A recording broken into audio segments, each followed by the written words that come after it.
Hello, hello. Welcome. Look at you, Ed. Straight in, hand up. I got I got things to do. We got we got to get on to this. No, no time for introductions. Let's get this. It's on with this.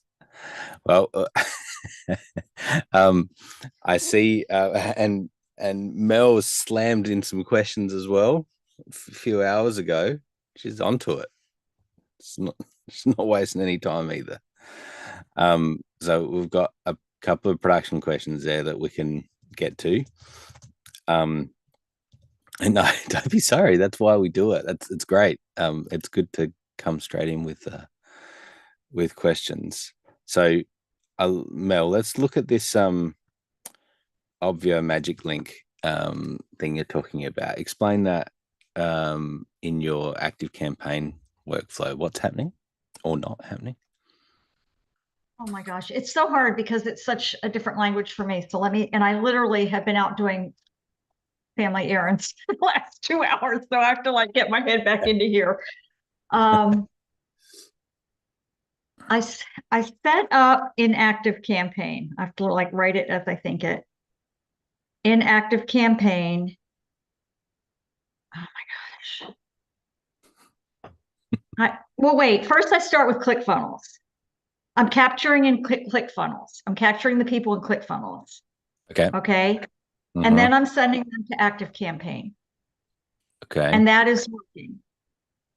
Good. And then I'm going to Obvio and I'm trying to get the magic link to go into Active Campaign. And a few days Mm-hmm. ago that was working. And then I got an email from somebody on your team saying that something happened and try to do it again. And I tried to do it again and it didn't work. Yes. So that's about Yes. all. That's in my language, that's about as far as I can go. Okay, cool. Yes.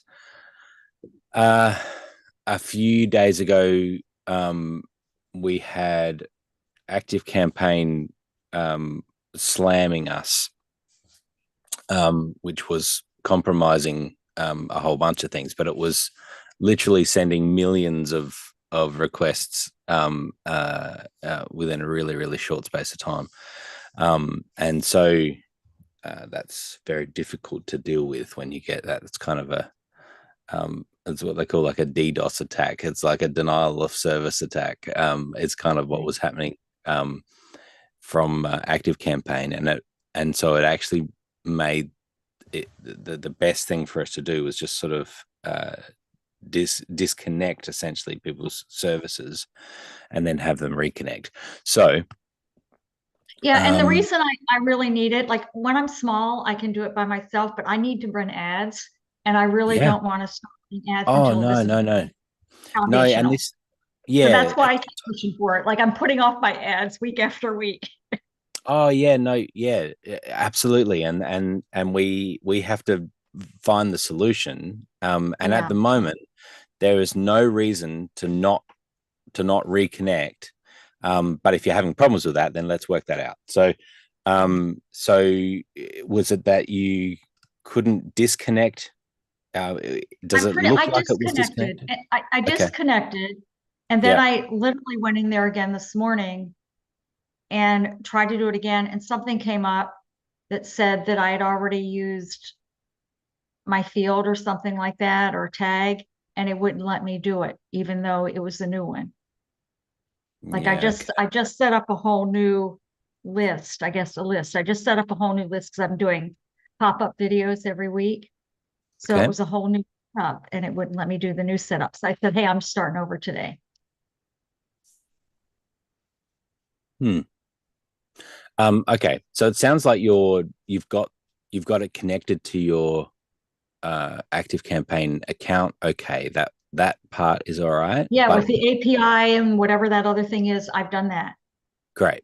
Um, and now when you're choosing the fields and the tags and things that it's working with, that's where you're running into problems. Is that Yeah. right? Yeah.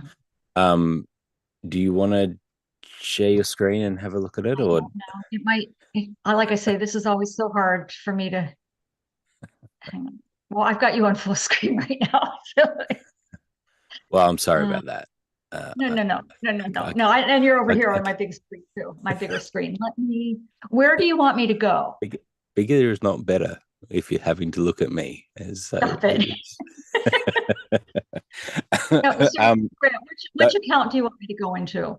so go to Ovio and the Oh, attendees. wait. I just pulled up the message in Obvio that I got earlier this morning Okay.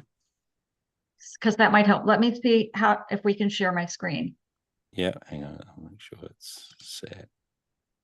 I'm Yep. gonna move You you can over. do it. Hang on. More. No, where do I go to share screen? Hang on. Should be in the bottom of Zoom. Should be the share Yeah, button at the. share. Oh my gosh. Share screen. There you go.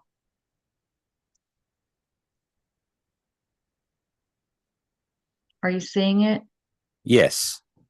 That's the code. That's what I got today. And then maybe we can look after that. Huh.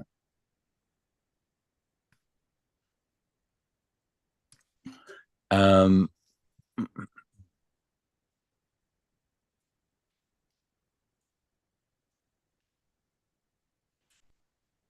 All right.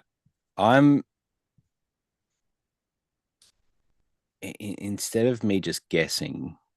Um. Yeah. Are you able to hang around for a little bit? Yeah. Okay. Okay. Yeah, you could take care of other questions and come back because Yeah. What I'm I've gonna. like a third week I've Yeah. asked this. Still trying to figure it out. I'm just gonna send this um to our team.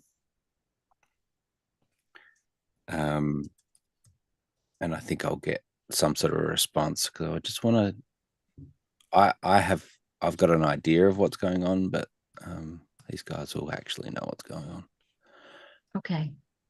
Um, and then I'll just keep an eye on their response to that. Mm,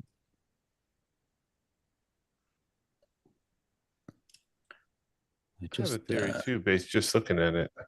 yep. Um, does this tag already exist in your system? It's in active campaign.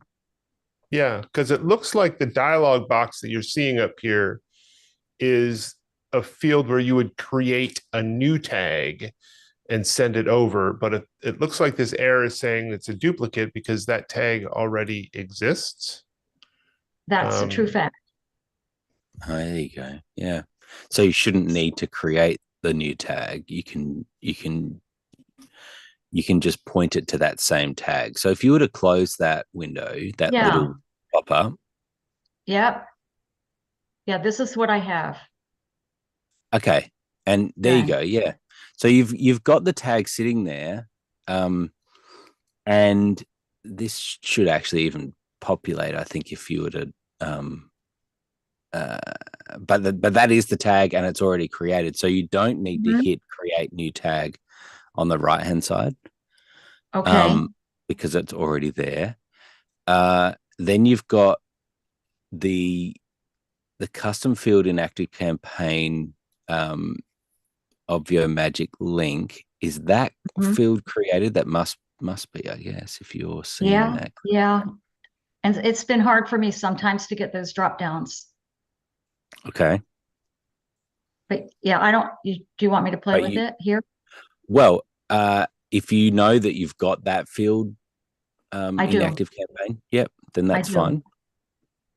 And then really it's just if you want these tags, these are all optional, but it is handy to know, particularly when the attendees created um, and the attendee is created in Obvio, it Mhm. then sends back this tag to say that it was successfully created. So whatever you want to call that tag, you can And do I need to that set that up in there. active campaign. I don't think I've done that.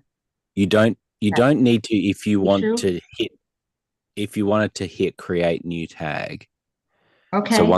once you Let's try call it it. what So if you write whatever you want it to be called. Registered? Is that what? But Is that what you want it to be called?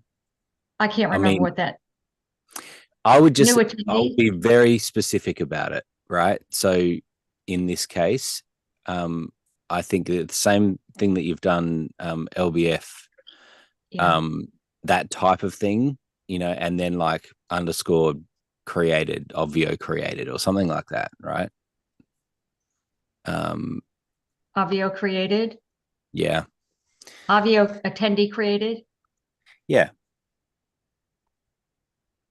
Yeah. I come from a brand It's, marketing background working with ad agencies, so we're real specific right. and labeling from decades ago. And then checked in. I'm assuming that perhaps you're not using a waiver on this. No, Event. this is a free thing right now. Yep. So then checked in is really handy too, because it means that they've gone to the dashboard. Doesn't Okay. necessarily that mean that they've gone into Zoom, and it's not related to tech check in this Obvio. case. It's just I'll just say gone to checkboard, gone to dashboard. I mean, I can always, this is how I learn. Be very it's clear. fine. Yeah. Oh, Yeah. You certainly. I think I just did that wrong. Oh no, hit create And tag. I can come back and, okay. Hit create tag, and then it's going to bring up the dialog box. So yeah. So hang on, wait. I am. So just hit create tag over there, because it's going to bring up a box. I see You know, that. You don't want it'll me to bring up. type in anything else there? No, no. Hit that. There we go. Now you put it in there. It's, yeah. Oh, There I you go. put it in. Let me tell you, this is not clear, guys. You're doing great. You're doing great. Poor Priscilla, she's been hearing me talking about this for And so now in Active Campaign, you'll get an update when I'm typing in the tag now, even though I thought I just did it. No? this is not attendee created. This is I know that. Just yep. that auto. Yep. That to me, saved info looks like a browser thing. Okay. So that's not us. Wait a minute. Dashboard. Yeah. Dashboard. Is it? There you go. That's better than a Funny, full. I was going to hire you to help me. Instead, we're doing it here. That's better than a full paragraph that you were writing for the tag before. Quick, hit cancel. We can talk offline. Nice. How many here? Oh, it's not working for some reason, Muddy. Like, oh, that definitely won't work. What you're doing there. Gosh, among friends. All right. So you're good. Okay. That's kind of your bare minimum. Okay. Is there anything that you would want to bring over from? No. Oh. This is good. I just want to get the link going, the magic link. That's the main thing for now. Sure. So go down the bottom. That should be saved down the bottom. Yep. Yep, I do that. Do that. All right. So you could do a little test of your of that whole workflow. And an easy way to do that is obviously to use your own email address that you haven't registered anywhere in your own event. Okay. Do you have a Gmail account by any chance? No.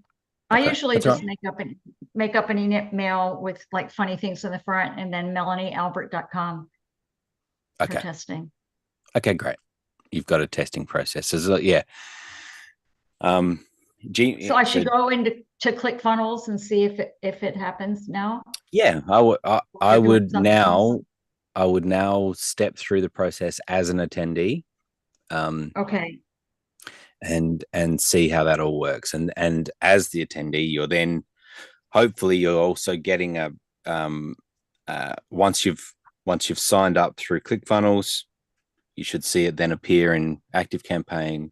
You Yeah. should then see, as long as in your workflow you've got that same tag, so the tag at the top of this form, Yep. as long as you've got that tag being applied in ActiveCampaign, as part of the workflow from not necessarily from or as a result of ClickFunnels, that it's creating that tag, then Obvio picks up that tag, creates the attendee, and sends back the magic link into the Obvio magic link URL. Okay.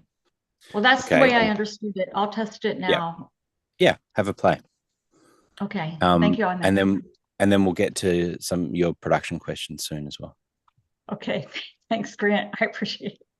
No worries. Priscilla, Doing great. this is for you too.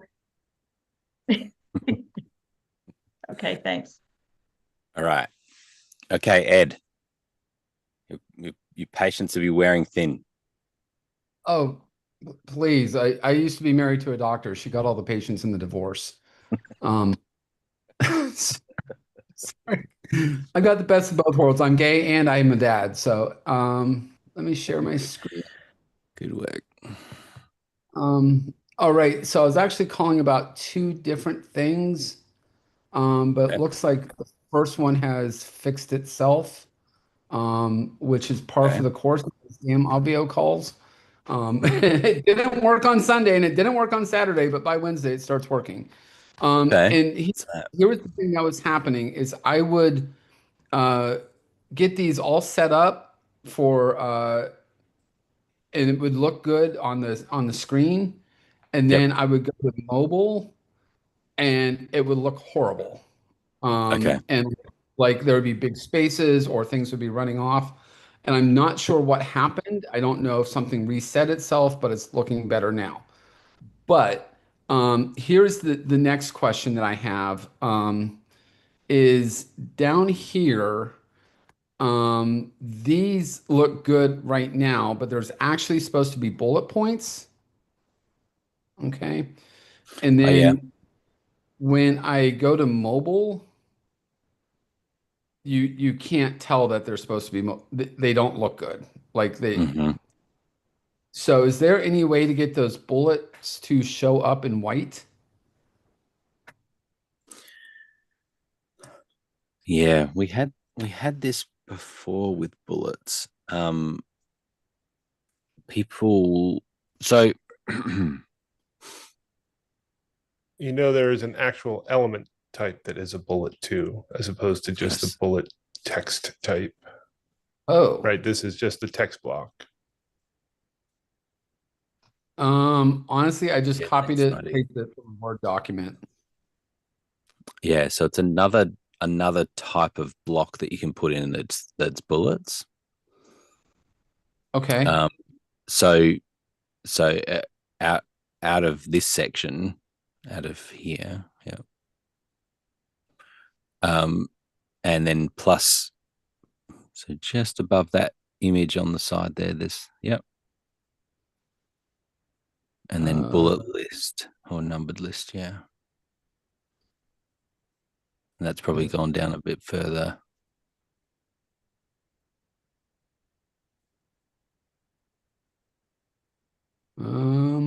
I missed it then. Where is that?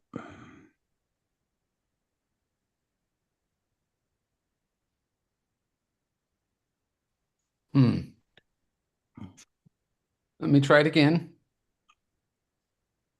Bullet points, bullet list, add.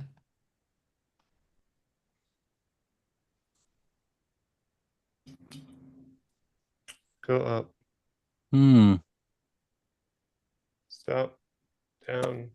Yeah, so it went below, but it's like a tiny little, I saw it as a tiny little, scroll down. So you see how this has hash, like there's like diagonal lines at the top of that? That separates a section.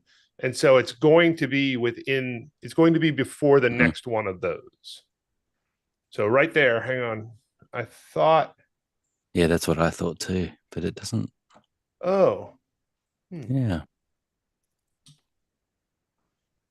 Unless Is that a Off box the within a side. box? Is that a grid there, Grant? That's what I was. There we Yeah, go. there they are. got it. Yeah. Okay. Got it. Okay, cool. I can Yep. take it from here. So you can play around with that.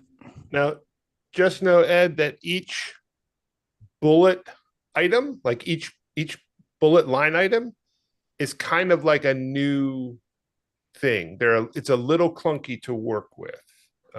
When you click into that bullet list and go to the settings, Okay. like you're just entering one bullet item. This is not like the whole bullet list. You're entering just one line. Got it. And so each bullet item is like its own separate item. Got it. Okay. I will play around with that then. So, all right. Thanks, guys. Well, hang on. Nice. I've got one more thing to tell you about the mobile Yep. stuff. Yep. And Grant, you may have some advice too. Grant, you're I'm blurry. trying to I get know. yeah. I'm feeling sick. So there, if you go into one of those elements and you any one of those elements, let's not do the bullet ones. Let's do one of the text blocks you already have, and go into the settings and go over to styling. I think is where it is. And scroll down on this. Actually, it might be back under the settings tab. The point I'm making is that so let's go to the settings tab and scroll down. There's a setting here that says select visibility, whether a particular item is always available, is only available on mobile, only available in the desktop view.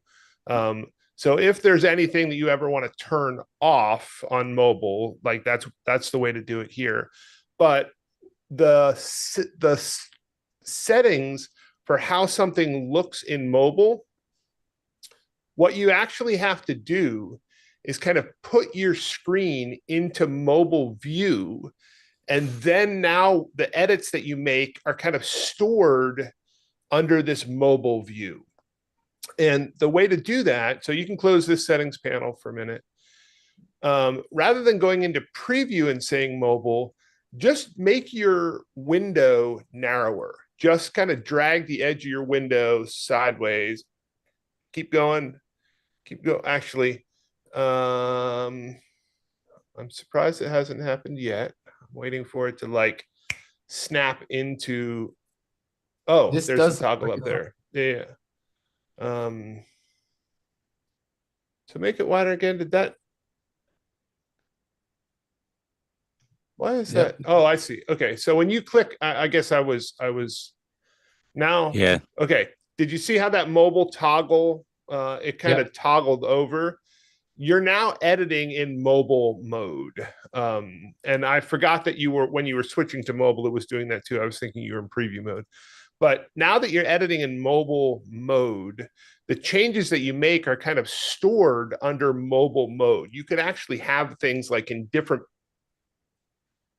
It gets a little convoluted, but just know that like when you're in mobile mode, it's saving what mobile mode is, and when you're in regular mode. And so unless you check that toggle or shrink the window and kind of verify this is how you want things to be arranged in mobile mode, they can end up kind of two different layouts. And you're like, why doesn't this look the same? Because there are literally like two different layouts depending on what mode you're in. And that's probably what was happening the other night was that I was, yeah. Okay. Awesome. You guys are amazing. So thank you so much. Well, we've purposely made things just a little bit difficult, so it keeps people reliant on us, and makes us feel special. Have to keep coming back.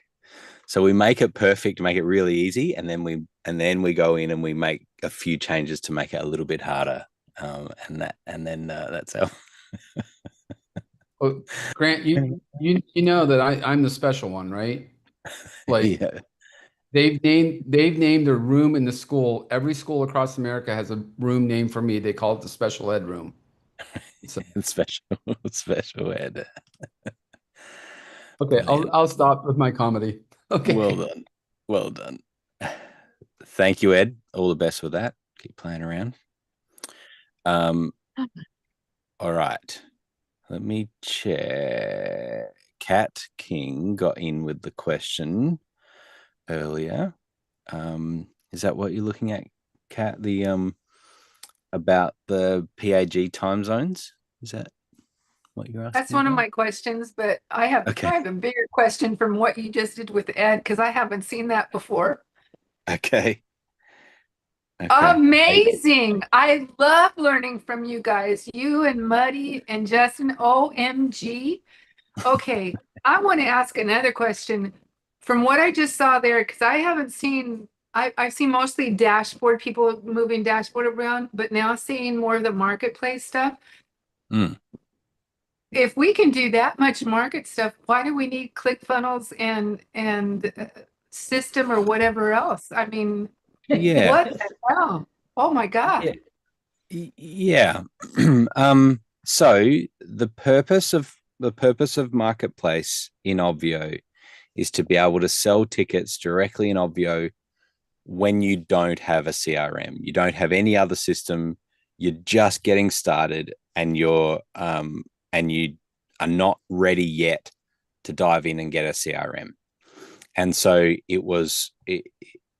it means that then the system is kind of self-contained. You want to just run a simple event, sell a ticket, then you can do that with marketplace. Keep it all within in Obvio. To be clear, if you're doing this type of thing ongoing, multiple events, managing a list, building a list, all of that, that's where you do a CRM. And if you're trying also to build funnels, if you're trying to build particular sales pages and things, then ClickFunnels is the way to do that. So it's not a replacement of that. It's just an entry level, like, just need to be able to sell some tickets, have a bit of a marketing page, and be able to do that.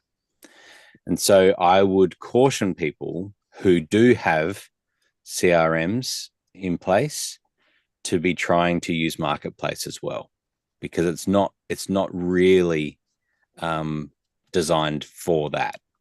Now, I know, Muddy, I think you've used it a couple of times on some events, right? That were just kind of one-off events in a sense.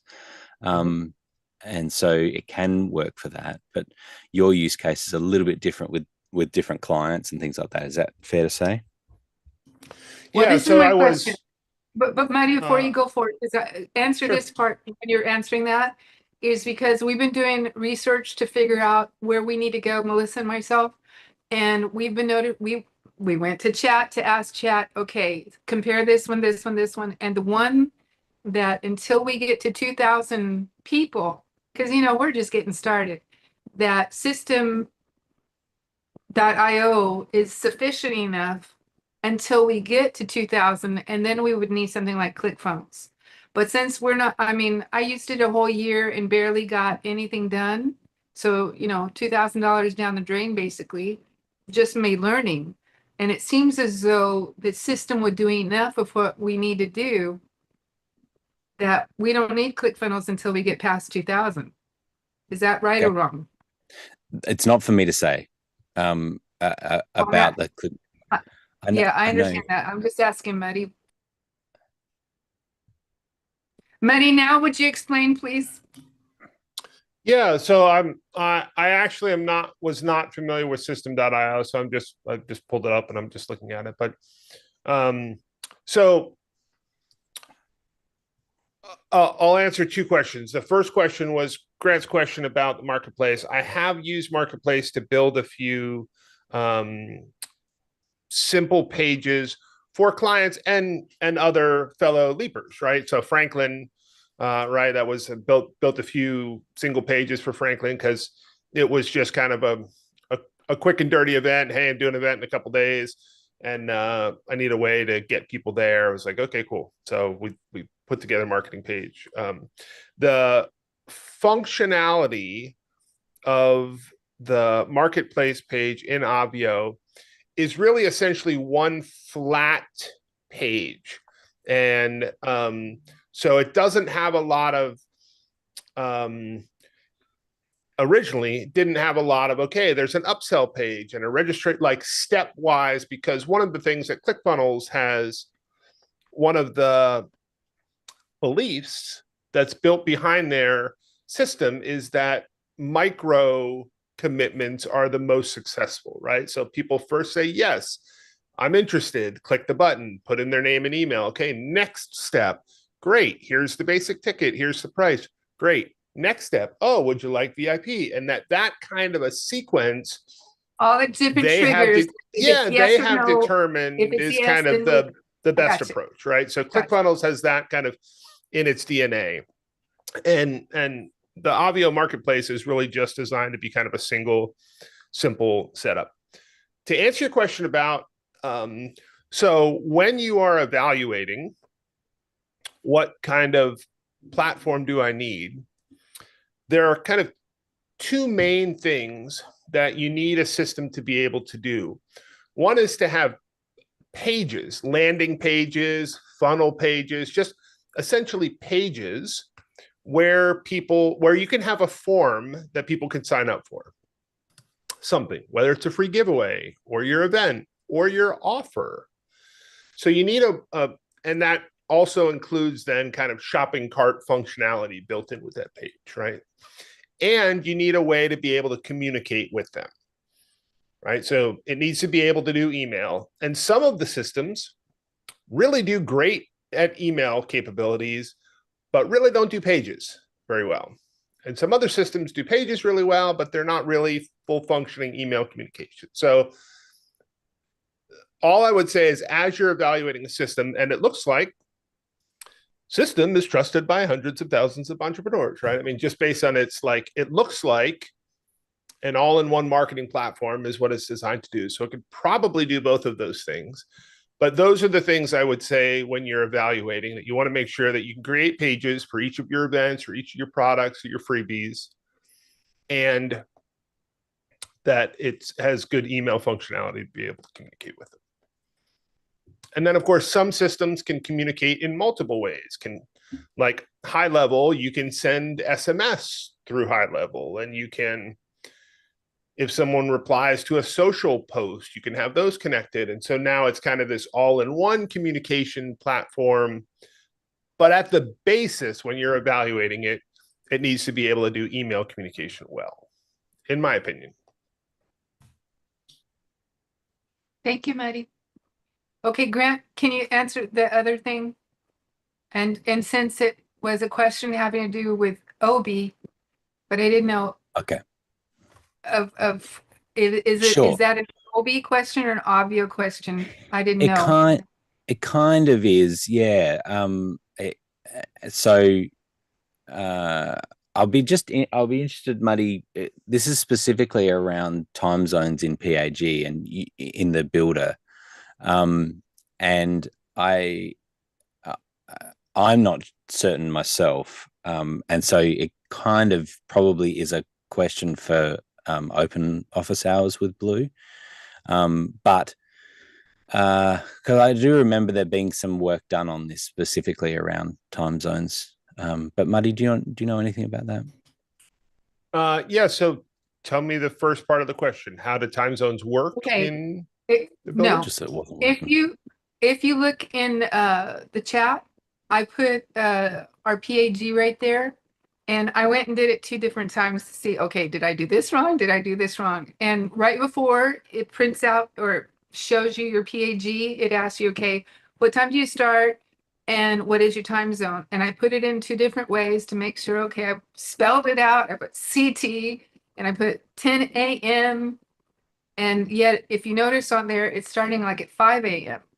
And it's like, dude, why are you starting to? And yeah, we can go in and change it. I just want to know, why is it doing that?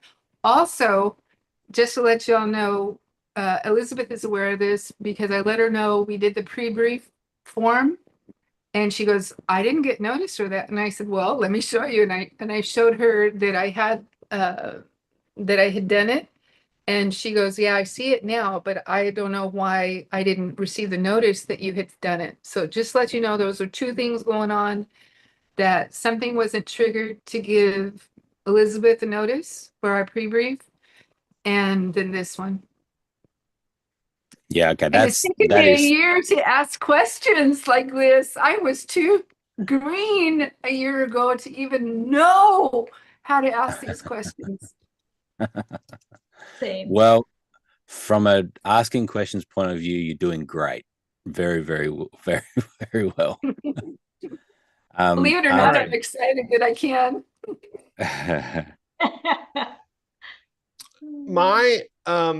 My understanding, and I don't remember, I haven't refreshed a PAG in OB recently enough to know the little pop-up you're talking about. But what I do know is what I often do is that opening, the very first session, day one, when you go to that session and hover over it and click the gear, there's a time picker in there that says session start time. Or there's a field in there that says session start time. And when you adjust that session start time, it brings up the very same time picker that Obvio has built into it for all of its other. So you pick the date, pick the time, and then everything else is going to. Before you go forward, let me make sure I understand you. You're talking about when I'm in there, when I see that, I can click on the box itself and change the time? Oh, good. You can explain it. Yeah, I think correct. so. Thank you. So this is Obi. This is the PAG in the event builder. Gotcha. And when I click on this very first cell here, I can go to the gear, and it brings up one of the options is session start time. So when I click Gotcha. into there, it brings up this picker. So fix it there. And if Okay, I change this to 10 and click OK, it now says 10. And when I go back, it now has keyed everything else off of that. It doesn't tell you. It doesn't tell you the time zone, but at least it gives you the time. Okay, I can do that. It's not going to have the right time zone, but okay, I'll go do that. Thank you, Maddie. Yeah, you'll add your time zone elsewhere, as in you'll make that declaration somewhere else. Well, just letting you know, the OB asks you what time, and then the next window it says what zone. So I'm just letting you know that bit is not going. And what time did you choose for time zone? Central CT. What time? And what time did you say your start time was? 10. To basically be 11 ET is 10 CT. Yeah. Yeah, I was trying to think, okay, is it pulling Zulu time, meaning Greenwich Mean Time, but it's not. So yeah, I don't not sure what's going on. I do know. But just letting y'all know, since you're the OB coding guys that knows stuff, I just wanted to let you know that those two things. I'm just a leaper, but happy to help. Yeah, that's right. Yeah. I appreciate y'all very much. All right. And everybody else, because I learned from all of y'all. Thank you. No worries. All right. Well, let's get back to Antoinette. Hello. Hey, Grant, can you hear me? I can. Got me. Okay, great. So I'm really just starting to integrate Obvio and Obi into our ecosystem. And so my question is more about where it's going to fit best. Am I in the right place to ask that question? Yes. Yeah, I'll just say Obi, we confuse everyone with where Obi sits, right? It happens to sit to access Obi, it sits in Obvio, but it really is just a tool for leapers and it's not really an Obvio function in that sense. It just happens to sit there. It does confuse people. So these calls are specifically about Obvio and not really about Obi, because we're talking more broadly about Obvio, and we have users that are not in Leap, albeit that most of the users that come to these calls are in Leap. But we are talking more generally about Obvio itself. Is that just to make that clear? Okay, great. So OB questions, would that be in the O Friday session? So, well, there's that, or the open office hours on Friday with Blue. O. That's the best place for that. Yeah. Okay, great. All right. So my question about Obvio is, so I have a speaker agency, and we've got a really great flow of getting leads in. So I don't hold a lot of live events. We do evergreen workshops, evergreen events. What I'm looking at Obvio, though, that would be so incredibly helpful if I'm allowed to use it this way, is for each client that we have, which are dozens, they have a success portal. They have our Slack channel, right? They've got some different places they can go. I love the way that Leap, all I have to remember is that one URL, and my computer really remembers it for me, and it takes me where I want to go. Are we allowed to do that for our own clients, or is that not how it's meant to be used? Totally can. Yeah. If it works as an Obvio dashboard, and then you have links from there, then absolutely. There's I don't think I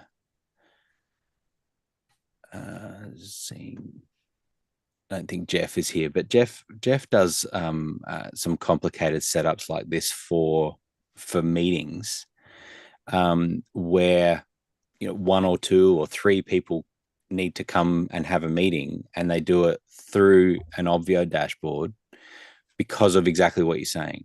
You go to that one link, and it has all the other links, and one of those links would be join the meeting, or and jump into a Zoom call. And so, because Obvio is set up to have as many events as you want, and you can have any duration, when we're connected like this with the pro account, which is what you get in Leap, then there's no restriction from you doing that. One of the advantages, I mean, essentially what you're creating is a membership hub, like a member hub. And so it could be that there's some other systems out there that are geared towards that a little more than Obvio, because one of the things that we talk about as what Obvio is essentially a temporary membership site. Because it's been designed around an event, and generally a multi-day event. And when we have a multi-day event, what's really good is to have a home for that event that is before, during, and after your event, that there is a place that you go. So it's exactly to your point that they just click that same link every time, and they've got everything they need, and it could be updating as they need it. So in essence, what you're talking about is an event that goes for a really, really long time and specifically for certain people. And so you can customize the dashboard. When you said you have multiple clients, you could be still using the same dashboard, and it could be that it's customized in certain areas for some of those groups, or even particular clients themselves. Does that answer the question? It does. I'm just wondering if that's the best thing for us to do. Oh, go ahead. We did something very much like that. It was kind of modeled after the Leap pods, where we had some of our graduates we're moderating a get together at different times during the week for some of our current students. And so each graduate was a team member, and each one had their own, I can't remember how we did it, room. An area. And so, yep. yeah. And so they would all get invited to that area or to that room. The people who were on Sunday night would get invited. The people who were on Monday afternoon would get invited. And I didn't have to do anything because I simply made them a video. Here's how you open it. And so they would go in and open their room and meet with their people and then fill out a little report and get back to me and let me know how it went. Okay. Great. Yeah. Yeah. Good Thank you use for that, case. Amy. Yep. All right. So, yeah, I appreciate that, Amy. I'm trying to process that one. So essentially, I just want to make sure we're not double doing also. So we have what we call the gigs engine, which is part of a whole ecosystem of what we offer our clients. And the gigs engine is built on the platform of High Level. It's not recognizable anymore because we've had a lot of customization done to it with all of my scripts and outreach cadence and all of that kind of thing. So I know that there's member hubs in there. We really haven't needed them. We haven't utilized them.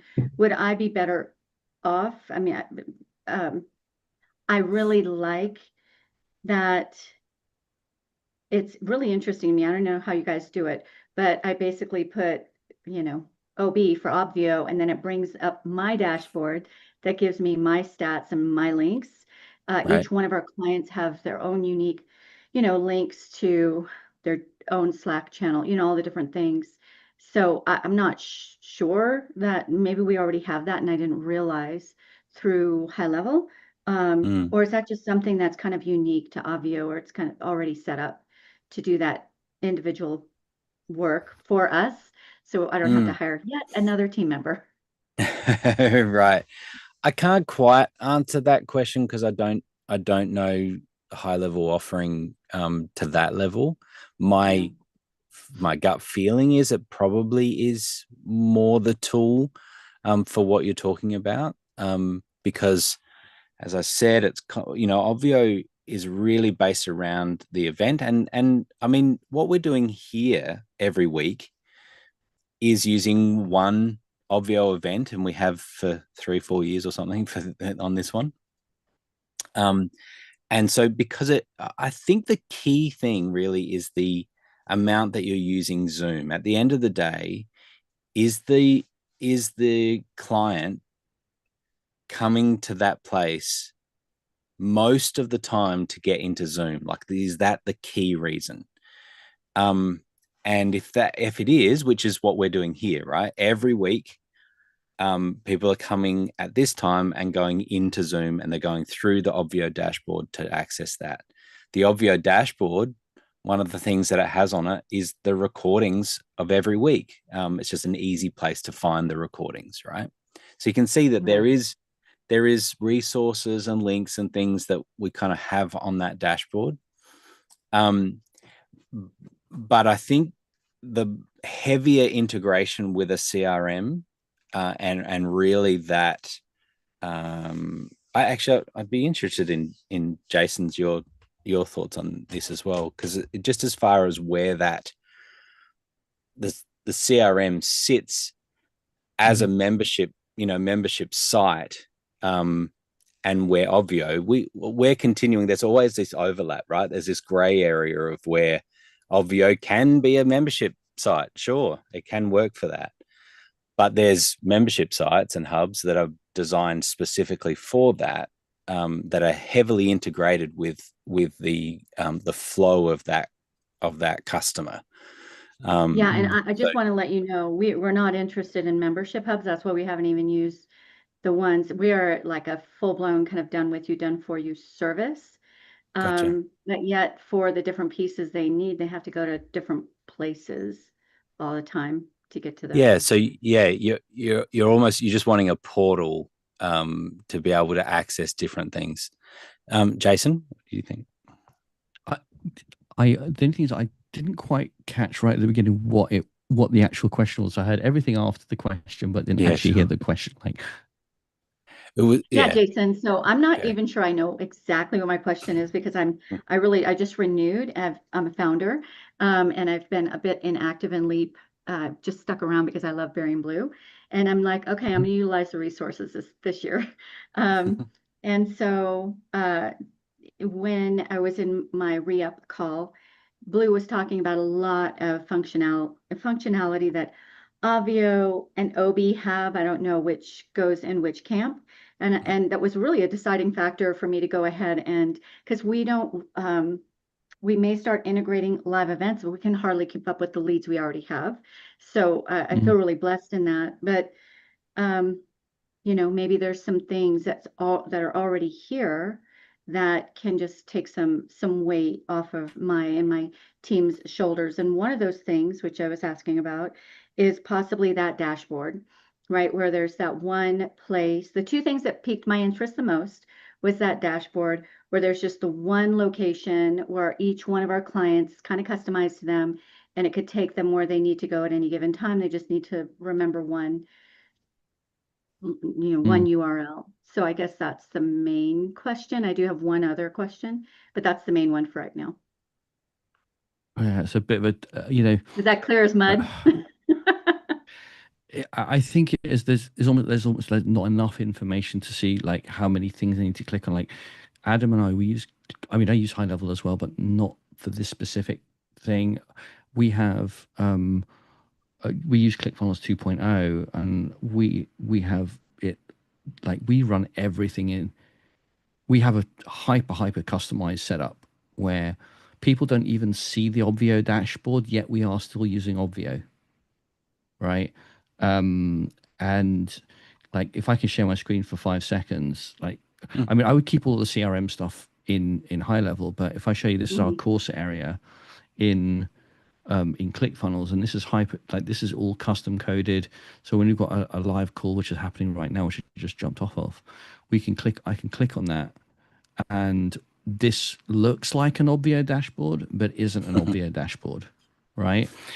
But this is custom coded for each individual customer. When they click on that button, it dynamically finds the code for that particular Obvio room or Zoom room, because sometimes they're Zoom rooms actually, and sometimes they're Obvio room. It's all the courses that we do, right? If I click on that one, that's got its own dashboard, and it's not Obvio, but it looks like Obvio. So like, there's a lot of stuff you can do. It's really down to you. So we use Obvio as the actual driving engine in the background, but nobody ever sees it. They never even see Obvio. So but the high level just to confuse you a bit more. So you can, I feel like I don't have enough. I don't have enough information about how your day-to-day flow works with your customers to give you the answer that you want. I have a lower version of that. Tamara, was that? Yeah, I use it in a non-traditional way. But my system does that sometimes. As I do. So I use it in a non-traditional way. Like I use it, for example, as a I can't hear anything, unfortunately. So you can't? I can hear her. No, we've got you. Okay, good. So yeah. I use it as it does it from time to time. Okay. I use it as a rehearsal room for my actors. So they go to that link and then they get everything that they need. They literally on that dashboard can download their script. They can download whatever. And I can code, I can have different shows working in that main rehearsal room and have literally their buttons for them for that show, and I can have another show using the exact same thing, and I just schedule their Zoom rooms appropriately. So there are ways of using that dashboard to do exactly what you want it to do, where people just go to that site and then they can get whatever they need to grab, and you can customize. You can either do it as one thing and code it for using tags, or you can just it's so easy to do that I just kind of have one set up. Sometimes if I need to, I just duplicate it and one group gets one and one group gets the other. So there's like what he's done is amazing. I'm blown away. So cool. But like if you wanted to just do the down and dirty, It is possible to use that dashboard in lots of different ways. And you don't necessarily have to have that dashboard going to a Zoom meeting, because that button can be hidden. You can turn each of those buttons off. So sometimes it's just a big bulletin board page where people just go to like a public forum and they grab what they need. And then other times it'll be like rehearsal room here, rehearsal room, studio A, studio B. So they know where to go. So you have a lot of functionality in that everything you can turn on and off. So I don't know if that helps you a little bit, but Yeah, Tamara, thank what you you're for looking that. to How do. well does it play with your CRM? Like if a new actor or client comes in, can you just plug that into your CRM and it kind of sets it up So for their I don't dashboard? have it set up that advanced, but I think it can work with your CRM. It really depends on your CRM, and there's enough people in this group who would be able to kind of go, here's what you would do. But Yeah. I think but it is functional to do, I think, what you're asking it to do. All right. Oh, Thank you for is the info. I mean, Grant. so something that is worth mentioning is that the two people that have just spoken in, Jason and Tamara, are genius level at this type of stuff. And so the way that they're able to make all this stuff work is super impressive. So I actually really like, Amy, the way that you summarized it, in that the membership hubs, or that sort of functionality within High Level and other CRMs is particularly geared towards courses and like a particular process that you're going through. What Obvio can be used for, again, if we're always kind of just bringing it back to how would this work for an event situation, the way that Tamara was just explaining it, you think about it as an event, ongoing event, things change throughout that time. Sometimes there's Zoom rooms that are available. Sometimes there's not. Sometimes there's certain links that need to go off somewhere. Sometimes it's not. But each of the people are using that exact same link. So when we log in, so everyone understands this with Obvio, when you give someone a magic link that has the token in it, or even people aren't using this very much anymore, because we don't need to, but there is ways of logging into Obvio with an email and password. Once they're logged in, we have a cookie that's saved, and I think it's got like a year or 2 years expiry on it, right? Like it's really, really long expiry. So when anyone hits that link again, and not even with the token, but just the first part of the URL, they're going to be logged in. They're coming back to that dashboard, and it's going to refresh as to whatever you've got on it at the time. So thinking about some of that core functionality of why Obvio works nicely, because it's based around an event, it actually is checking for updates every minute or two. It's actually just making sure that it's got the latest information on it without people having to refresh their page. So when you make a change in the dashboard editor, you might just change some text, for example. You can be confident that within 1 or 2 minutes, everyone on that page is seeing that same the updated content. That's a little unique in that it's not normal for sites to be live updated like that. It's a really cool advantage, and we specifically did it because you can have events that are running, and then you want something to appear, you want a button to appear at a certain time or whatever. So with all of that said, back to your question of using that as a portal for people to access multiple things off to different links and whatever, 100% you could use Obvio for that, and I think you'd be happy with that. And so, and it's totally, that's yours to do that. That's not in any way against any sort of user requirements or whatever. So Okay, that was a great, great explanation. Thank you, deep Grant. dive. No worries. Muddy, did you have something to input with this conversation, or are you waiting? Yeah, well, just one quick example that you actually have access to. That's how Leap is. Oops, wrong wrong page. That's how Leap is using their dashboard. All of these buttons over here on the sideboard. So when you go to leap.obv.io and sign in, here's a link what I that goes love. to the Yes. roadmap calendar, and that goes to add event. And if you click here, that's the back end of Obvio, and this goes to the members hub. And so these are all kind of the core places that you would want to go for Leap to access different resources. But now you don't have to remember a whole bunch of different things. You just remember leap.obv.io and all the things. And that can be customized. Each person's page is customized for them.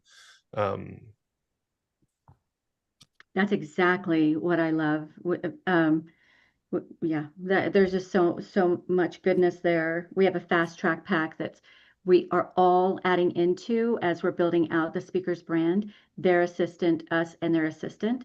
So it's this dynamic document. It'd be nice if they had a dashboard where they don't have to go, searching for. Anyway, there's just some really great things I love about that. Thank you for that.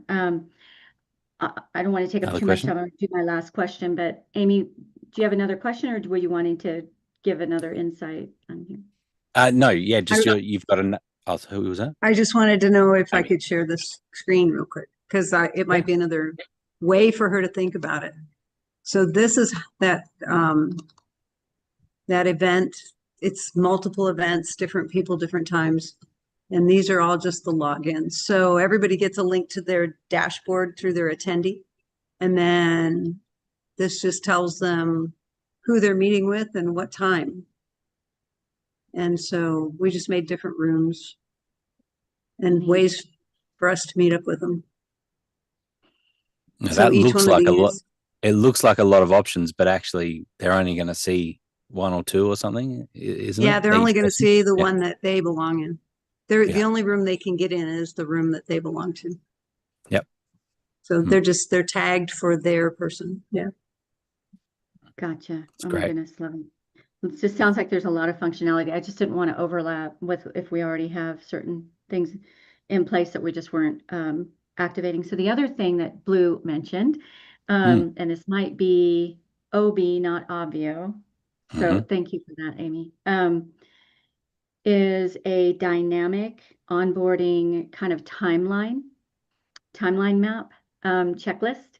Is that your department, or is that the other? That'll be Triple O. I haven't heard it called Triple O. And what's funny to me is that 911 in Australia is Triple O.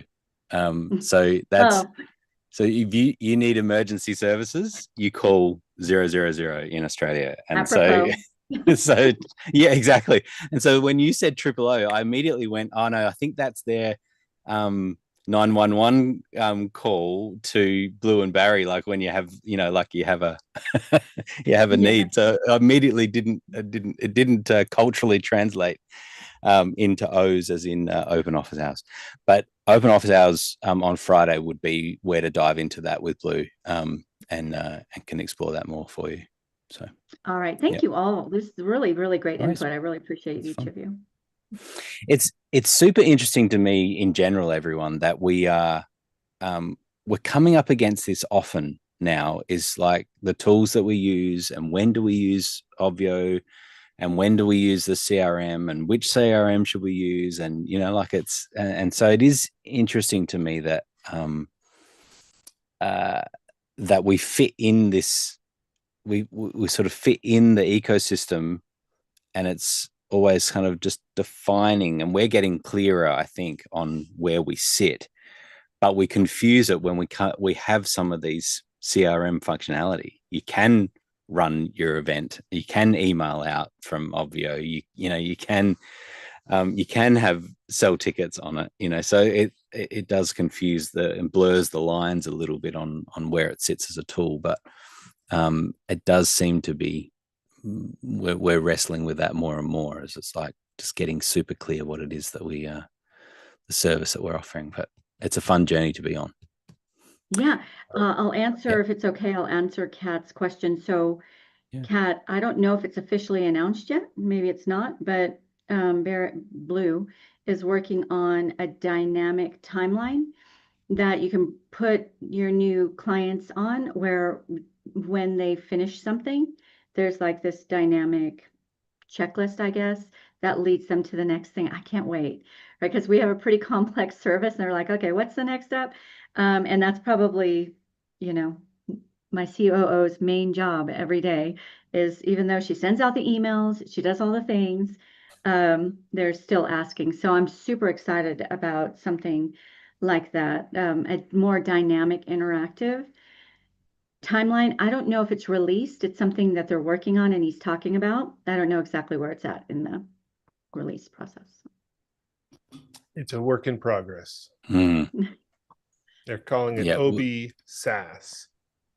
OB SaaS. Yeah. Yes, I'm actually really excited about that. Muddy, do you have any ideas of It won't the be timeline on that? It won't then be confused with Obvio because it will be totally separate. I guess all I would say is that my guess is they'd love to be able to talk and showcase it at TVE. But I also know that Blue is not thrilled with where it's at in the process yet. So that tells me it's not, the release is not imminent. Yep. Gotcha. And it's really hard. I talked to them about some of the things that go into it, and you know, it's one thing to do it for us where we're all following a similar path, but then to build that for us to be able to use to build, you know, for our customers, that's now a whole nother level beyond that. So that's as much as I know. All right, thank you. Nice. All right. We've got still, Muddy, I've got your question I'll get to, and we've got a couple of production. Oh, Grant, that's a little cheeky. We can talk about that offline. It's okay. That's right. Tamara, I'm interested. I know that you have done some Zoom events, kind of deep diving. But you are using Obvio. Have you seen sort of strengths and weaknesses of them both? So I use Obvio in exactly every possible way, and Zoom in every way that you are not supposed to use it. So I don't do a 3-day event in the same way that everyone else does a 3-day event. So I use it in all kinds of ways. The strengths for me are the customization, and I have an event that's coming up in 2 weeks that is my writer producer speed date. And so like that's probably the most complex event that I do. I have 22 writers and 12 producers or 11 producers and 11 trailing producers and VIPs who go to everything, and coaches. And that event is an all-day event where writers show up in the morning and they get put into a breakout room with a coach. The coach pushes them through. Then they show up at their A or B time for a pitch session, and they see 11 Broadway and off-Broadway producers, and they pitch for 2 minutes, and we respond for 2 minutes. And so every single person who logs in has a different dashboard that is 65 different sets of coding, and it's basically done all in each person is tagged on their own blog post is basically how I do it. And so I have a pre-set up one where it's like writer A1 gets whatever's in writer's block 1. So I now have it so that I can program the whole thing in between 12 and 40 hours, depending on which event it is. Yeah. But I have a checklist. Like I made a checklist. I'm like, here's the thing. So what I would wish is that there was easier ways in some ways to, you know, when you deal with something like that. My page for me, I cannot bring a team member back there. I have to separate them off so they can only see what they need, because their heads would explode. My head explodes. Because you're seeing everything, right? You're seeing everything as one dynamic page. Everyone's dashboard. Yeah. Yeah, at once. So what I put in the chat is kind of the most important thing. Before you jump into Obvio, really think through, what do I want my attendee to do and feel? Like, how do I want them to feel? because if you can figure out what that path looks like, then pretty much anything is possible. Because once you know, well, I want Sarah to be, writer A needs to be able to come in and see only writer A stuff in their time block, in their time thing. So I have an agenda on the side that is 4 different agenda blocks that are, so depending on who you are, you see the one. And then I want them to see who their coach is. I want them to see who the producers are in their order. And I want them to click on each of those and see their bios. And for the producers, I want them to click on the writer and see their documents in front of them. And so I started this, we've done it in Obvio, I think I don't know, 8 to 10 times. And I finally now have trained producers who, even just this last time I did it in July, were like, Tamara, I finally used it. And they could keep it up off screen. A writer could be pitching to them. They could click on a button and up popped all of their documents in front of them so they could have a real conversation. So, but that took a lot of kind of figuring it out, and I jumped right in, and then I've had to revise over the time. But again, if you think about what you want it to do, what information you want people to get, then that helps you think about what you need to do. What I need to do if I want that to happen is I need to have a path for writer A, number 1, to go through. And what are they going to see? So it really comes down for that particular really large event to really programming who are the producers, who are the writers, and which group are each of those people in, and what do they each need to see. So so that's kind of how I approach all of them. I also have an event that is a 14-hour digital writing retreat every month. Writers from around the world come in and write together, and we call it a choose your own adventure. We have a very loose schedule, which is lovely on Obvio. And the thing for me, which is the make it or break it thing, is that it's in their time zone. Because when I first started it off of Obvio, I had to literally send out different time zones to every single person. People in Australia had one, people in Turkey had one. It was like a nightmare. So for me, that is one of the hugest strengths, is that it being able to tell your time zone. I always tell people, hey, no mathing here, just go on and check things out. So those kind of things are, to me, really instrumental.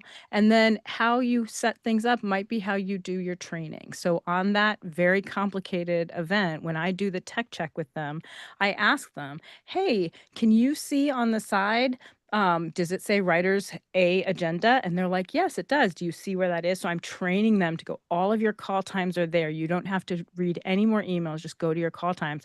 But what that's also doing is helping me check to see if I've coded them correctly.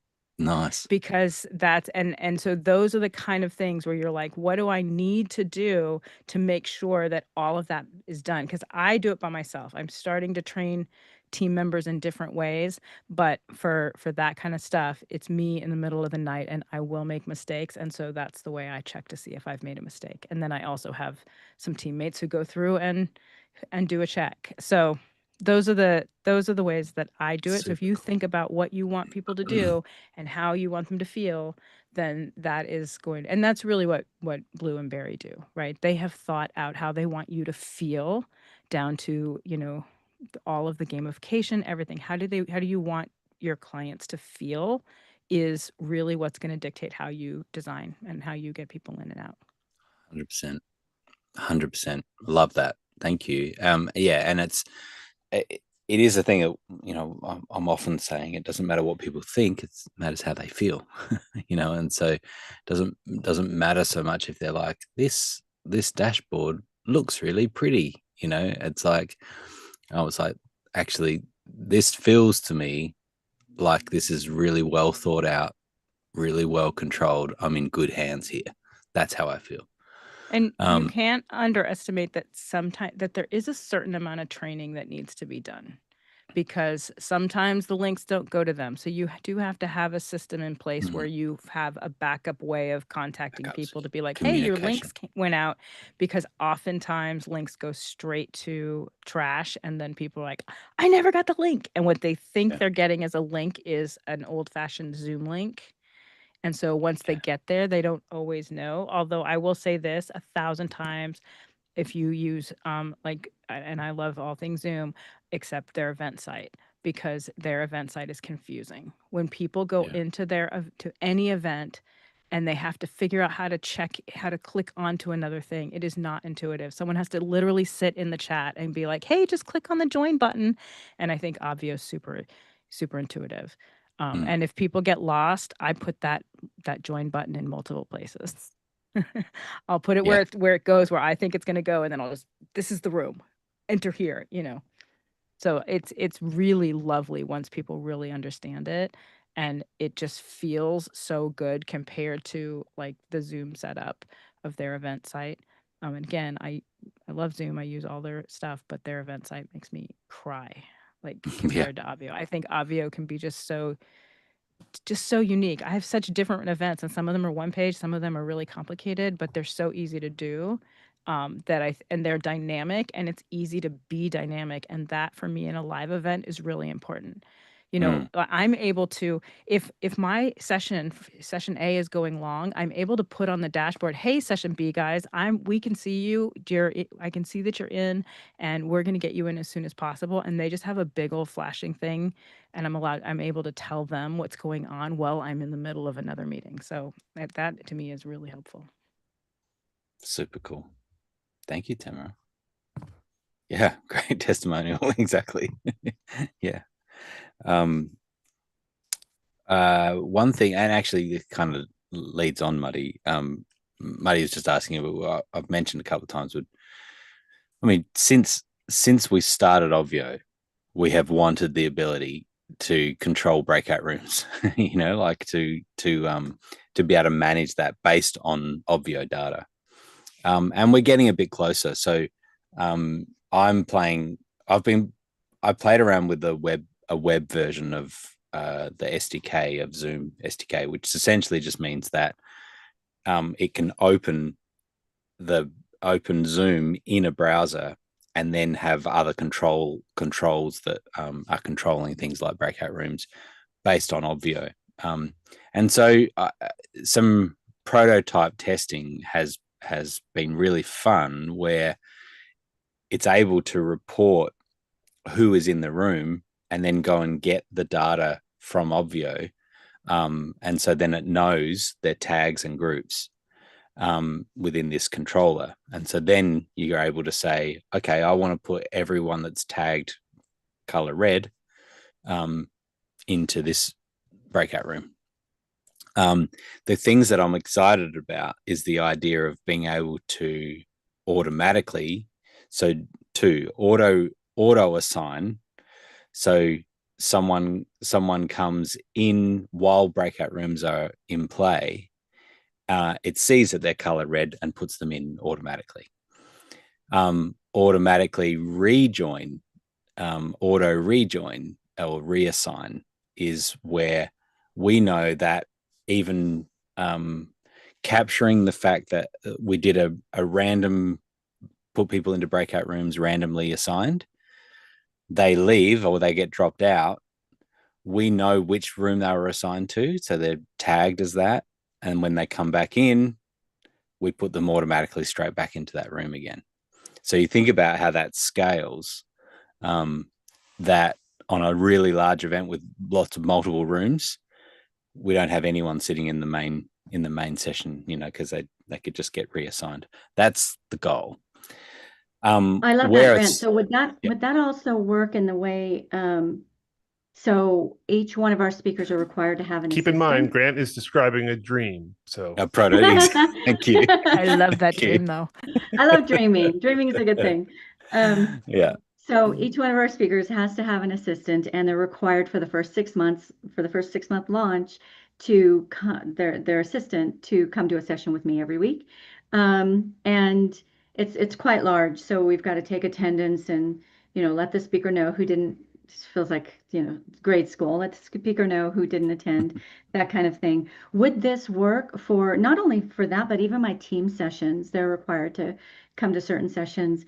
Would that work where Obvio would basically take the attendance, and then an automated message can go out, or some sort of action can happen from who's there versus who is not there? Yeah. So a little bit different to breakout room controlling. per se, but what you're describing is Zoom attendance in Obvio, which we have the ability to so if I can show you a little bit, because I think you'll love this. So what you can do is so this is Zoom attendance. Actually, I might be able, I'll just see if this will work. This is a really long time window. It may, yeah, it worked well. So this is showing attendance data for this meeting that we're in right now. I'm just gonna zoom in because we're currently at multiple days. So here, see how I'm zooming in. I'm kind of getting into a point where I'm seeing just, there we go.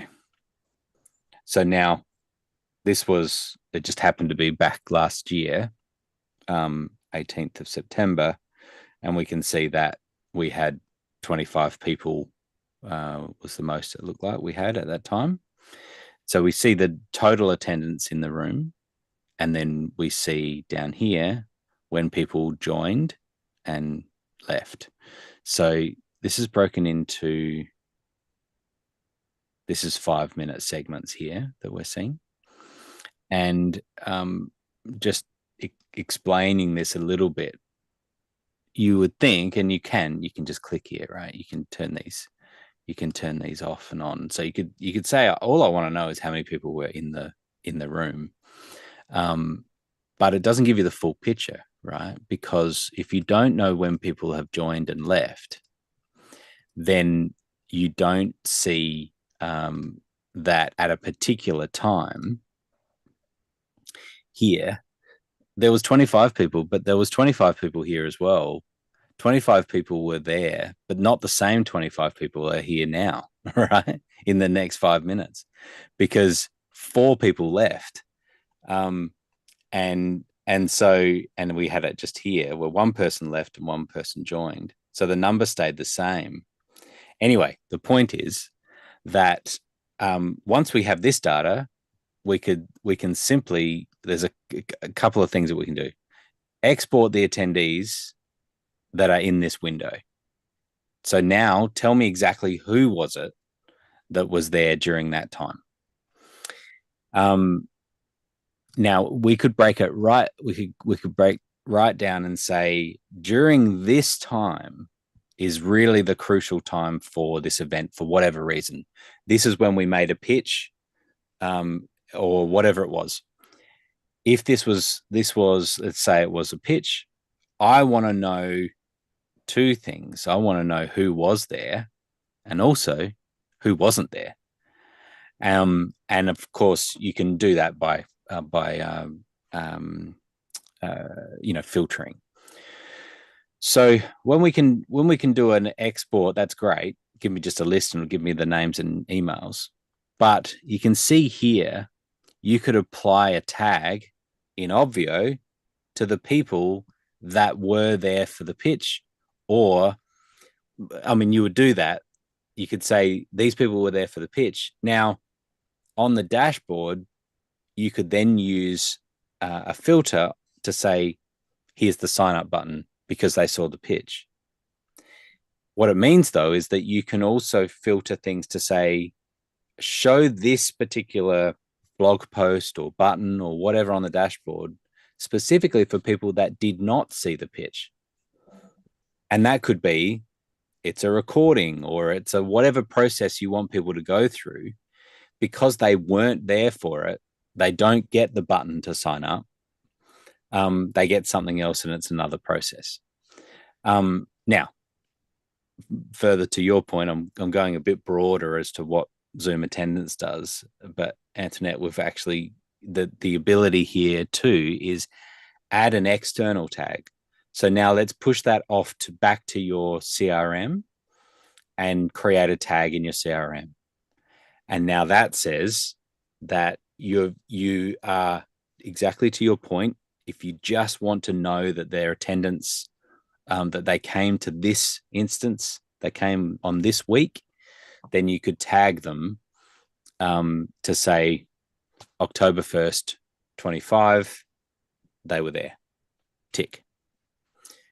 Now, in doing that, you can do an advanced filter as well, which you can say the condition is they weren't just there for 30 seconds. They were there for a certain amount of time. And you could say a percentage of time, or you could say they were there for whatever, 16 minutes, however long the window is. And that's what it's basing that on, that you want to know that they were there for at least half of it or whatever. And if that's true, then now create the tag.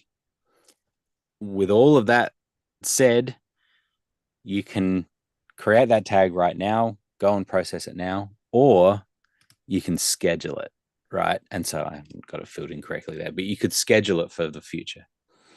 So you can set up these tags to be applied based on Zoom attendance and set up in the future, and it will, you determine what the window is, and then what the tag is going to be and the time that you want it to process that.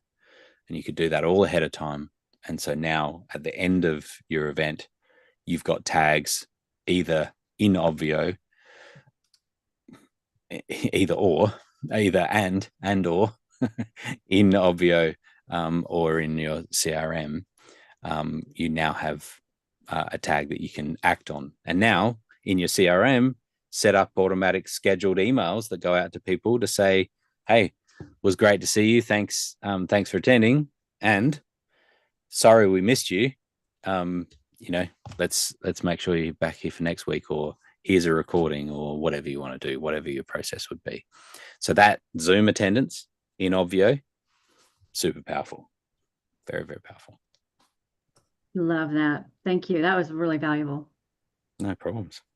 That's helpful if you're going to give certificates too to anybody who was there, putting that tag there. Then when you go in to make your certificate, it's easy to find that tag. Can you download a report like per person for like the month? If I wanted to just give one report to speakers a month? You can download a report of all the people in that. One of the things when you're, so let me show you.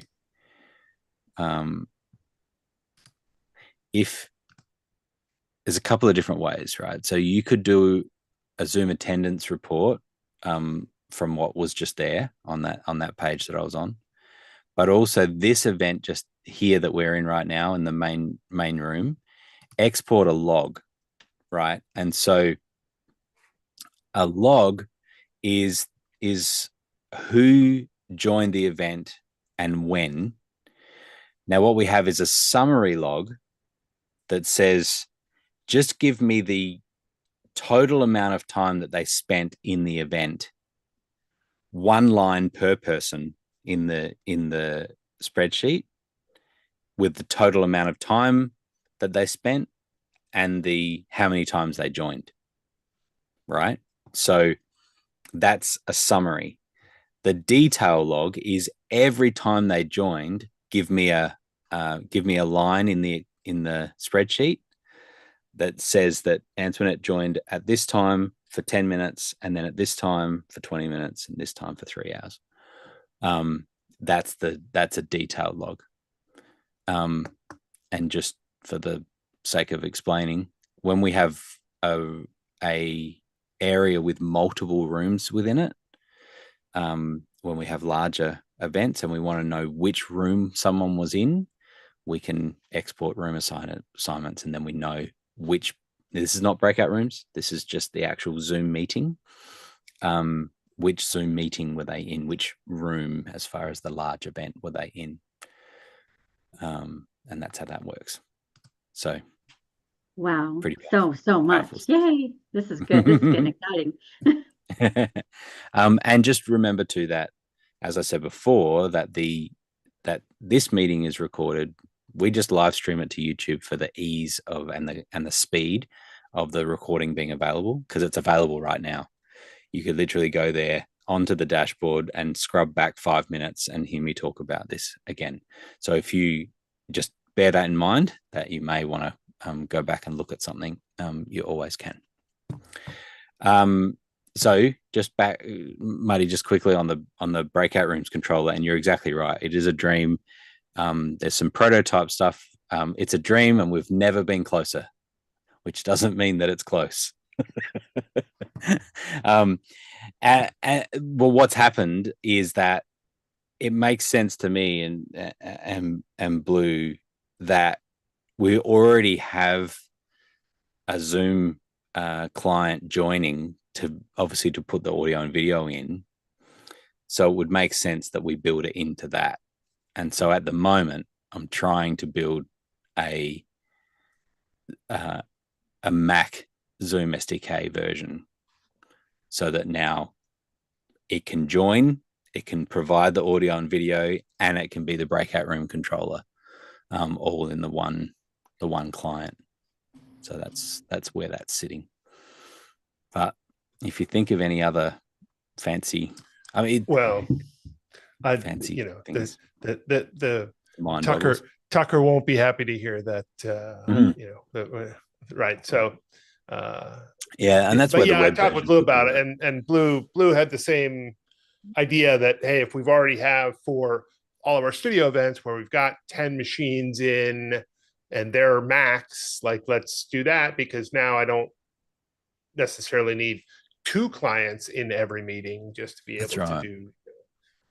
But that doesn't scale. That doesn't scale well to a cloud-based infrastructure, but that's okay.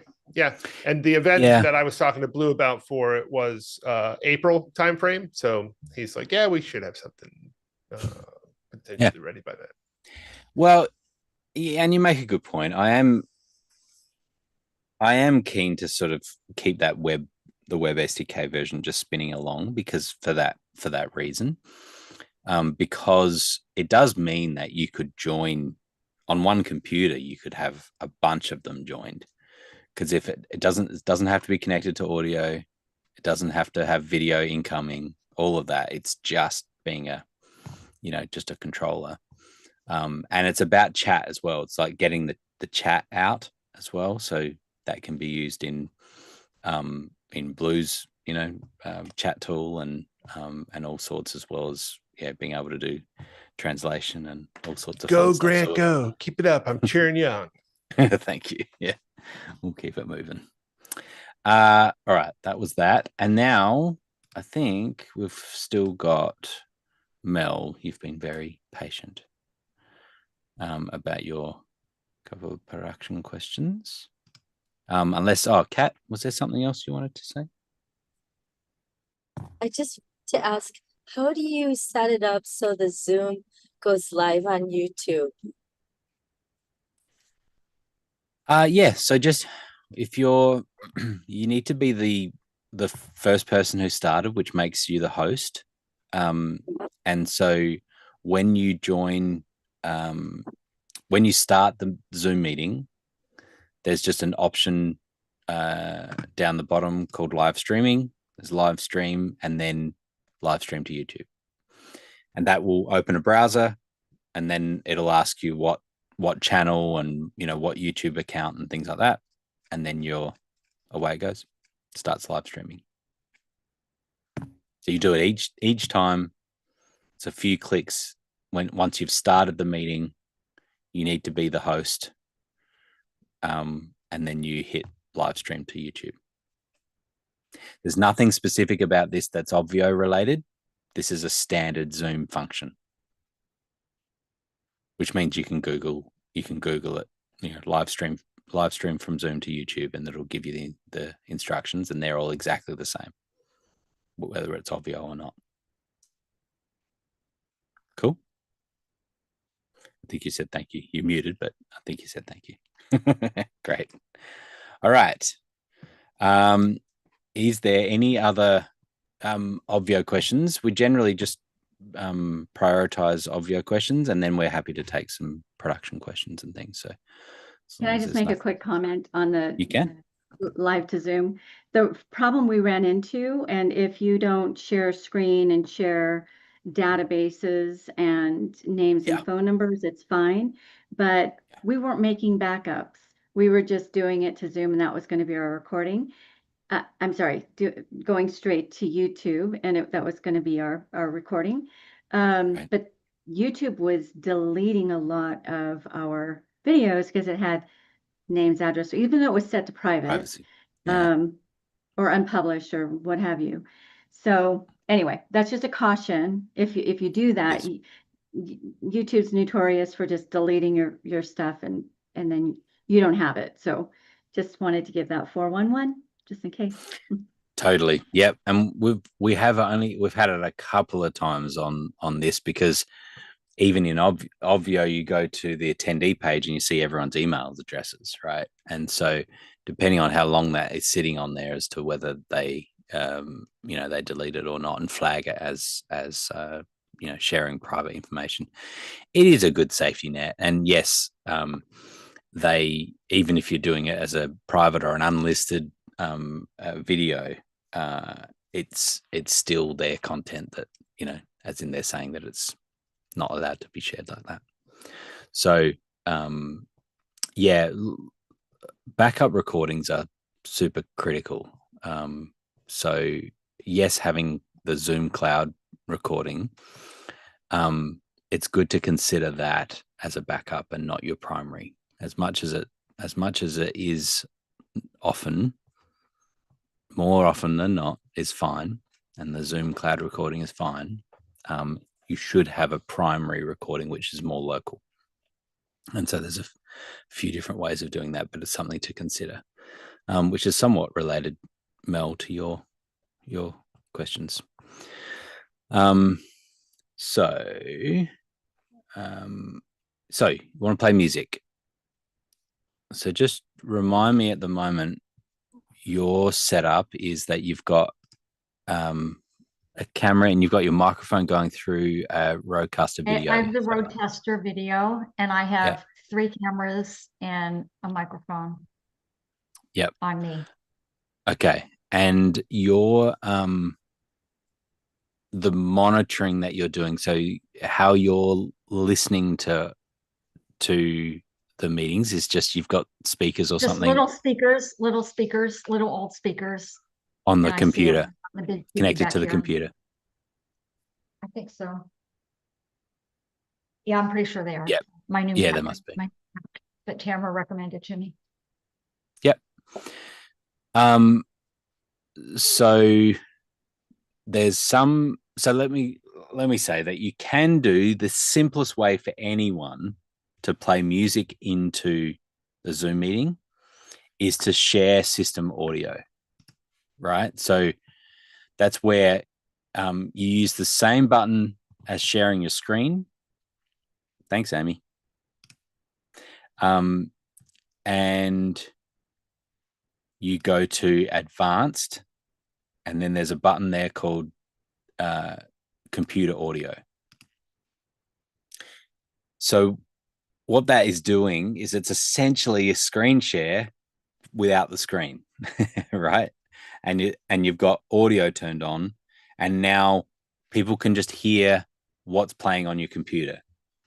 Now, on your sort of setup, there's almost like 3 different ways of explaining how to do this, but the simplest way for anyone is just to do that, to share system audio, play the music, and now music's playing into the meeting. What's really nice is to even separate that from your main computer, the computer you're connected to Zoom and your camera and audio, and have that playing on another computer where you're just playing music, you're sharing that into the Zoom meeting, and now it's super easy. You can hear it, you can hear what everyone's hearing, and that's just a really simple way to do it. So that is sharing audio, sharing system audio. The next level really is about being able to send music through your microphone input, right? So the microphone input into Zoom is to say, I'm going to mix all the sound that I want, and I want it to go through to Zoom. which on the Rodecaster video is actually reasonably straightforward. You can do that, and it's kind of got some good systems in place to manage that so that you can hear it. What you're doing, there's two key things that you need to do. One's in Zoom, where you need to minimize the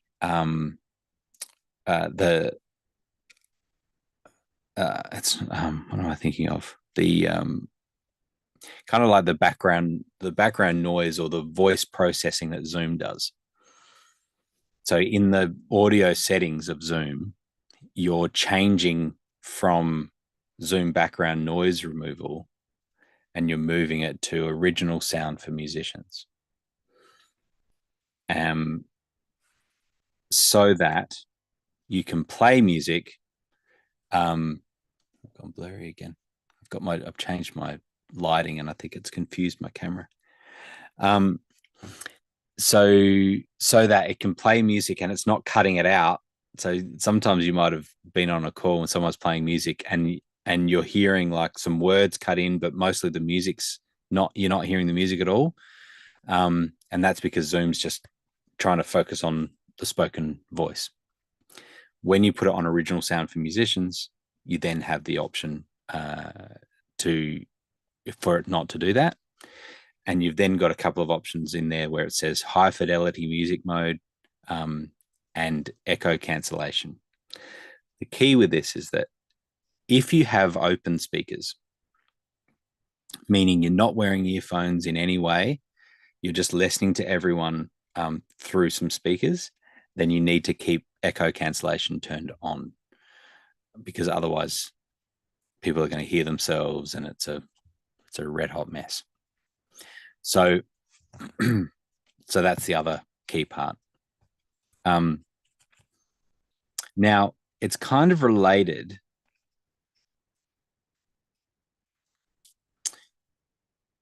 Because you're talking about the audio of participants and wanting to record back in, it is related, right? Because what you really want to do is have the Zoom meeting that you're connected to and that your microphone is connected to.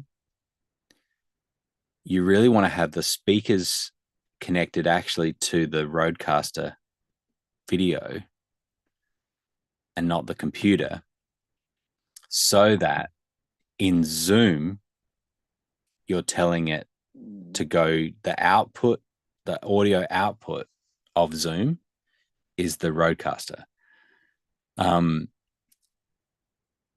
So now the audio is going back to the Rodecaster, and then so that you can hear it, you need to monitor that through the Rodecaster. So that, yeah, that's what I was going to ask you. So if I do that, I'll still hear it out loud when I'm here. Yeah. You've then got to choose what your monitoring is. And so it's a little bit of a lift, but once you've got it, it'll be really good. Because if you're monitoring through the Rodecaster video, you don't want to hear yourself, right, coming out those speakers. And so it does mean that you're choosing what you're listening to and you're kind of monitoring just the input of the Zoom. So you can see that it's a bit of a setup.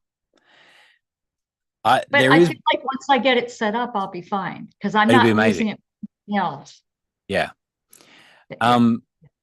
There is a consideration for using earphones. And I love the no, I have like a headset on and to have earphones at the same time, and I have other people here helping me. And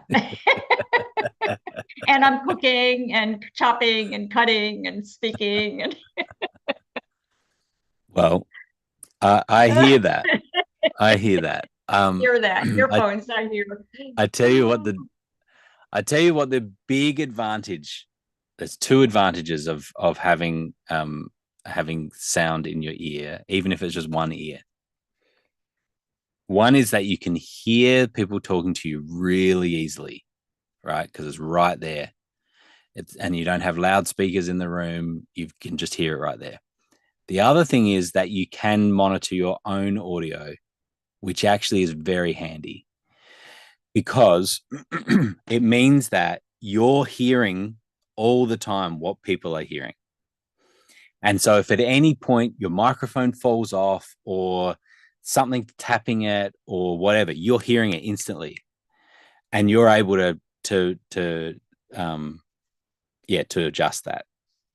So it is an advanced level move, and I totally understand your objections. It's so funny because I used to work in marketing and advertising. We used to do ads for Super Bowls, like big budget things.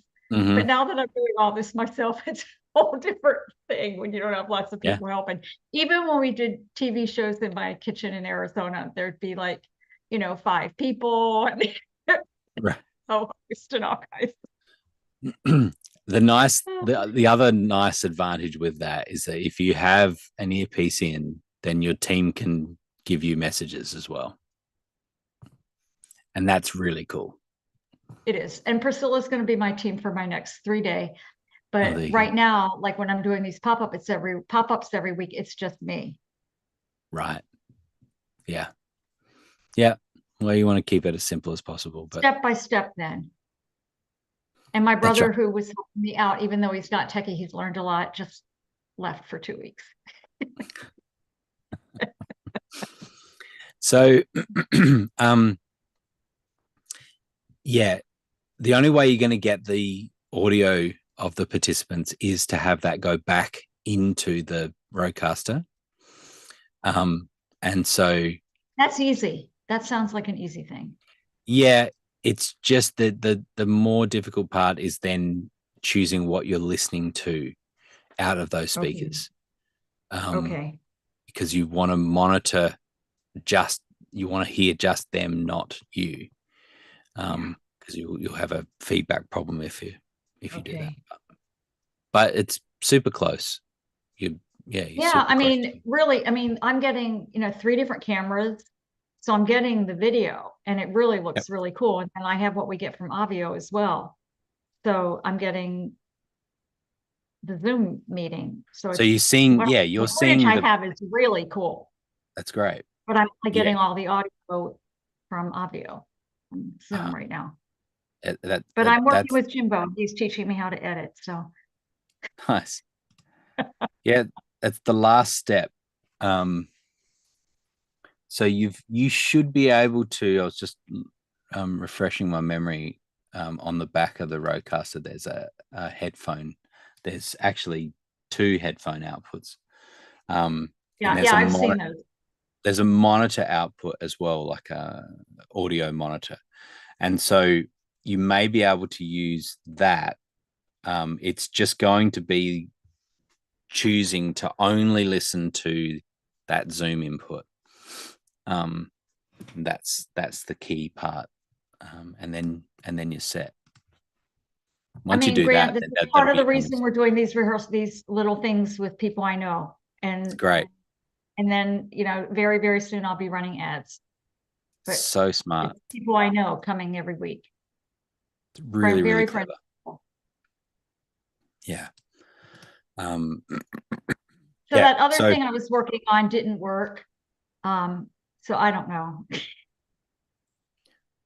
Okay. What so you did a test where you signed up? Yeah. So it signed up, but it didn't, the magic link didn't go.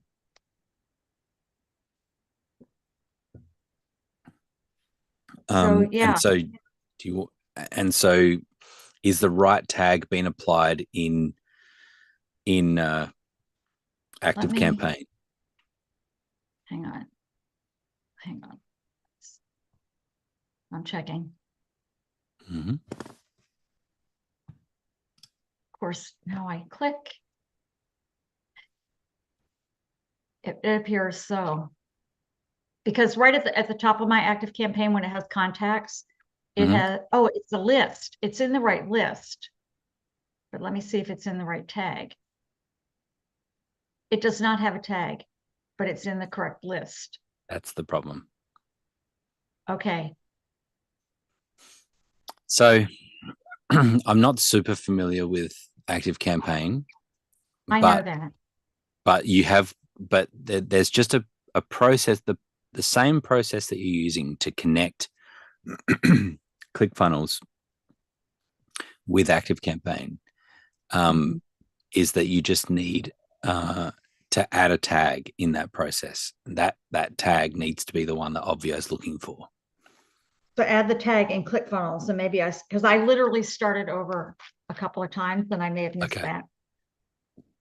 Add the tag in ClickFunnels. I think you've got the ability to do that in ClickFunnels. We do.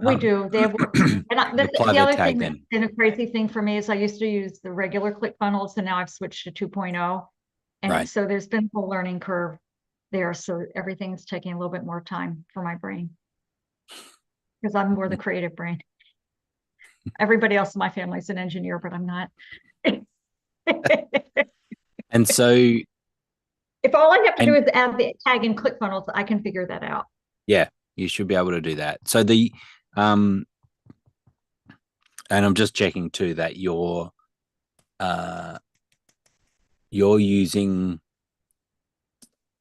you've got good reasons to continue to use Active Campaign is my question. Oh yeah, like I have many got a emails lot of I've history sent there. out. I've been warming it up. Yeah, I've been warming it up for a month, which is part of the reason I've been doing this.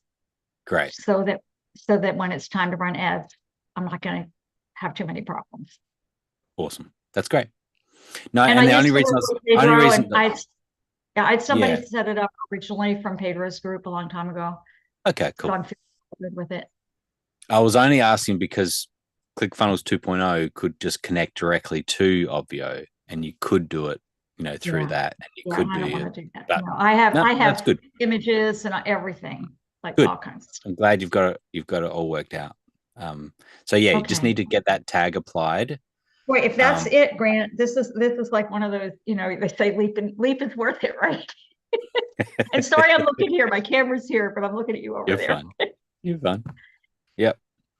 I appreciate everything. Yeah, no problems at all. And thanks you guys for bearing with me on all these things that I keep asking over and over again. I'll be able to help others once I learn it. What you've done today is not an extension to what we do. It's what we do. That's the reason that we have these calls. So you're fitting right into it. You haven't asked anything more of what we do. This is what we do. So.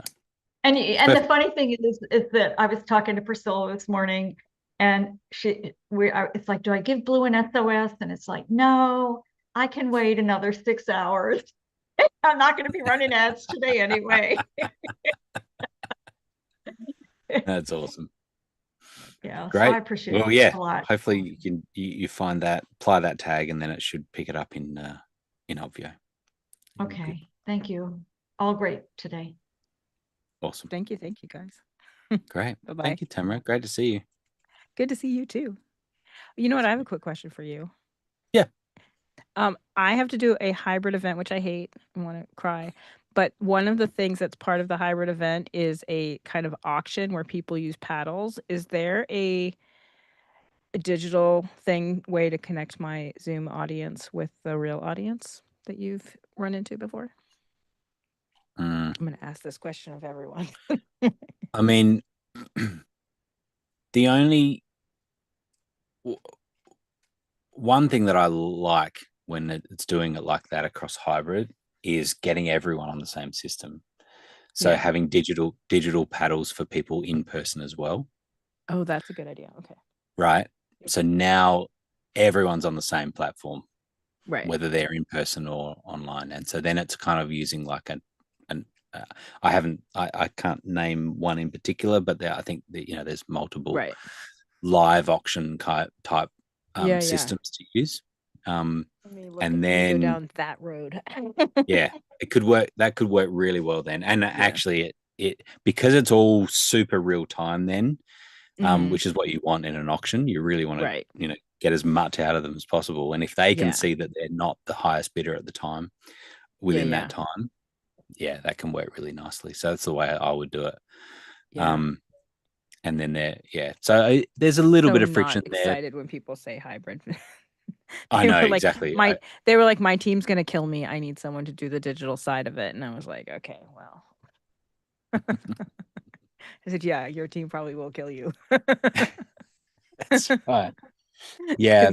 I mean, you'll get pushback from people in person who are like, what, you want me to use my phone? What? I'm just going to raise my hand.